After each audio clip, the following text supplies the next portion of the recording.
और यहाँ पे ये बोला गया हरिश्चंद्र को तुम इसे काट दो। हरिश्चंद्र को क्या है कि हरिश्चंद्र जिसके द्वारा बिक गए थे, बिका लिया तो इनको डोम था, डोम ने बोला इसको काट दो। वचनों का पालन दान कर दिया था। अब जिसके साथ बिक गए थे वो मालिक था, मालिक जो कहेगा वो करेंगे। यहाँ पे तुरंत कटार निकाले, जो काटने के लिए तारा के लिए, जो काटने के लिए हथियार उठाया। हर हर महादेव। महादेव पिछला वीडियो हमने राम कथा का किया, रामायण, जिसको आप लोगों ने बहुत सराहा, काफ़ी अच्छे भी हुआ है, बहुत खुशी हुई। तो उससे क्या होता है कि हमारा उत्साह बढ़ता है। आज हम आपको राजा हरिश्चंद्र, जो कि सत्यवादी और धर्मपरायण राजा थे, वे भगवान राम के पूर्वज थे, उन्हीं की कथा लेकर हम बैठे हुए हैं। उन्हीं की कथा आपको सुनाएंगे, जो कि अपने सत्य धर्म का पालन करने के लिए और वचनों को निभाने के लिए राजपाट छोड़कर पत्नी और बच्चे के साथ जंगल चले गए। वहां भी उन्होंने विषम परिस्थितियों में भी धर्म का पालन किया। एक बार क्या था कि महाराज के राज्य में ऋषि विश्वामित्र आए और धर्म की परीक्षा लेने के लिए उन्होंने दान में संपूर्ण राज्य मांग लिया। राजा हरिश्चंद्र भी अपने वचनों के पालन के लिए विश्वामित्र को संपूर्ण राज्य सौंप दिया। अब दान में विश्वामित्र को तो पूरा राज्य मिल गया, लेकिन उन्होंने उनसे दक्षिणा भी मांगने लगे। भाई कोई भी ब्राह्मण अगर आपके घर पे आता है तो आप पूजा कराते हैं, पूजा करने के बाद एक तो आप दान में देते हैं, कुछ ना कुछ घर से निकालते हैं, चाहे अनाज हुआ, चावल हुआ, दाल हुआ, आलू हुआ, कुछ भी दान के स्वरूप जो देते हैं उसको हम लोग दक्षिणा में नहीं जोड़ते हैं। दक्षिणा विश्वामित्र अलग से मांगने लगे। अब देखिए, जब दक्षिणा मांगने लगे, इस पर हरिश्चंद्र ने, अब पैसा कहाँ से आए, राज्य तो दान में चला गया। अब हरिश्चंद्र पैसा कहाँ से लाए, तो उन्होंने अपनी पत्नी, बच्चे और स्वयं को बेचने का निश्चय कर लिया और वे काशी आ गए। काशी, वाराणसी, बनारस जो कह लीजिए, इसका कई नाम है, काशी आ गए। अब यहाँ पे उन्होंने पहले तो यहाँ पे आए और दक्षिणा के लिए पैसा जुटाना था। तो इनकी पत्नी ने कहा आप मुझे बेच दो, क्योंकि पैसा देना था। बड़ी विषम परिस्थिति आ गई। ये है, देखिए अब क्या होता है यहाँ पे। इनकी पत्नी ने बोला कि मुझे बेच दो। अब राजा हरिश्चंद्र बोले कि नहीं, मैं तुम्हें कैसे बेच सकता हूँ, तुम मेरी पत्नी हो, कोई अपनी पत्नी को बेच सकता है क्या। लेकिन इनकी पत्नी ने कहा कि आप मुझे मत बेचो, मैं खुद बेचने के लिए, बिकने के लिए तैयार हूँ, क्योंकि ब्राह्मण को दक्षिणा देना था। और विश्वामित्र आए थे परीक्षा लेने। अब क्या हुआ कि एक ब्राह्मण तारा को, उनकी पत्नी का नाम तारा था, तारा को खरीदने के लिए तैयार हो गया, क्योंकि ब्राह्मण की पत्नी कुछ बीमार रहती थी। तो जब बिकने के लिए तैयार थी तारा, तो ब्राह्मण बोला कि मैं इस तुम्हें खरीदता हूँ, कीमत कितना दोगे। तो वो ब्राह्मण बोला कि 500 स्वर्ण मुद्राएं दूंगा। अब जब माँ जाएगी तो बच्चा भी साथ में जाएगा, लेकिन वो ब्राह्मण बोला कि नहीं, बच्चे को साथ में ले जाऊंगा। बच्चे का नाम रोहित था।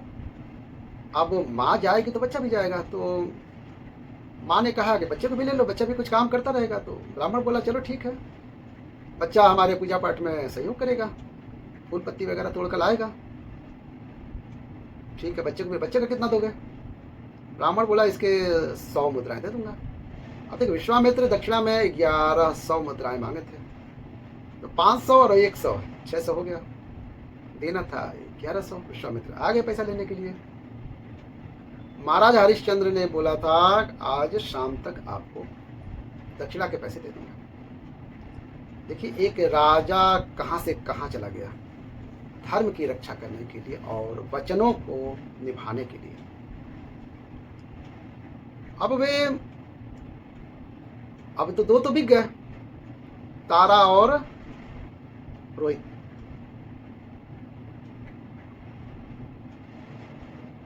अब राजा हरिश्चंद्र बिकने के लिए खड़े हो गए। राजा हरिश्चंद्र को खरीदने के लिए वहां पे एक डोम आ गया, वो कहा हम खरीद लेंगे तुमको, तुम हमारे साथ चलो, हमारा काम करोगे। राजा हरिश्चंद्र तैयार हो गए। कितना दोगे? वो 500 जो 500 स्वर्ण मुद्राएं देने के लिए तैयार हो गया। अब हो गया 500, 500 और 100, 1100 मुद्राएं हो गया। विश्वामित्र को इन्होंने 1100 मुद्राएं दे दिया।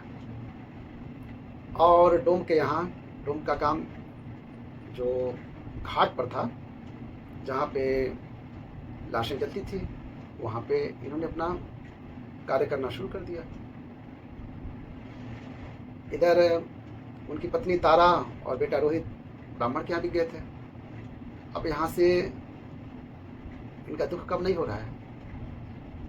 रानी तारावती जी थी, तारावती ब्राह्मण के घर में चौका, चूल्हा, बर्तन, कपड़ा लत्ता धोना माजना सब काम करती थी। वही उनका बेटा बाहर जाकर फूल पत्ती तोड़ता था।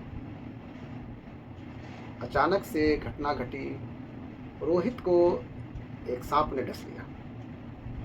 बच्चा चिल्ला रहा है, बचाओ बचाओ, मेरी माँ को बता दो कि मुझे सांप ने डस लिया है।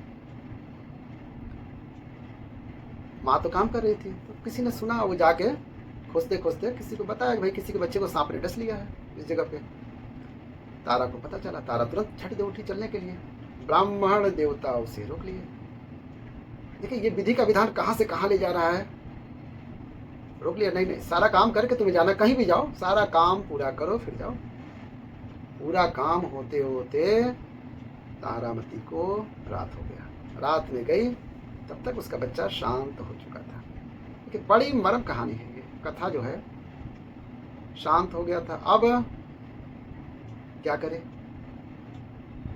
इधर राजा हरिश्चंद्र को काम मिला था, उस डोम ने काम दिया था कि तुम यहाँ पे जो भी चिताएं जलती हैं उसके कफन लोगे और टैक्स, बॉडी जलाने के लिए टैक्स देना पड़ता है, वो वसूली करोगे। अब यहाँ पे तारामती अपने बच्चे को लेकर आई थी और रो रही थी क्योंकि इनके पास कुछ था नहीं। तारामती अपनी साड़ी के टुकड़े को फाड़कर उसके लिए कफन का व्यवस्था की। अब राजा हरिश्चंद्र को तारामती पहचान नहीं पा रही है क्योंकि बॉडी जो जला रहा है वहां पे धुआं लग रहा है, काला शरीर पूरा हो गया हरिश्चंद्र का। अब वहां पे देखिए, वहां पे क्या घटना फिर घट रही है। ये पूरा विश्वामित्र का, पूरा इनका परीक्षा लेने का, पूरी कथा परीक्षा लेने पे ही थी इनकी। विश्वामित्र, अब देखिए यहाँ तारा रो रही है, उधर से पूरे गांव वाले दौड़ते दौड़ते चिल्लाते चिल्लाते आ रहे हैं, ये चोर है। तारा को उन लोगों ने चोर बताया और यहाँ पे ये बोला गया हरिश्चंद्र को तुम इसे काट दो। हरिश्चंद्र को क्या है कि हरिश्चंद्र जिसके द्वारा बिक गए थे, बिका लिया तो इनको डोम था, डोम ने बोला इसको काट दो। वचनों का पालन दान कर दिया था। अब जिसके लिए, जिसके साथ बिक गए थे वो मालिक था, मालिक जो कहेगा वो करेंगे। यहाँ पे तुरंत कटार निकाले, जो काटने के लिए, तारा के लिए जो काटने के लिए हथियार उठाया, वहां पे विश्वामित्र तुरंत आ गया और उनका हाथ पकड़ लिया। तो वहां पे सत्यदेव स्वयं प्रकट होकर उन्हें बचाते हैं। यहाँ पे क्या है, विश्वामित्र ही हरिश्चंद्र के सत्य पालन का परीक्षा ले रहे थे और वहीं विश्वामित्र आए और उन्होंने कहा हरिश्चंद्र के सत्य पालन धर्म से प्रसन्न होकर उन्होंने सारा साम्राज्य उनको वापस कर देते हैं। हरिश्चंद्र के शासन में जनता सभी प्रकार से सुखी और शांतिपूर्ण थी। यथा राजा तथा प्रजा। ये है हरिश्चंद्र की छोटी सी कथा। कैसी लगी? वीडियो अच्छी लगी तो प्यारा सा लाइक दे दीजिएगा और चैनल को सब्सक्राइब कर लीजिएगा।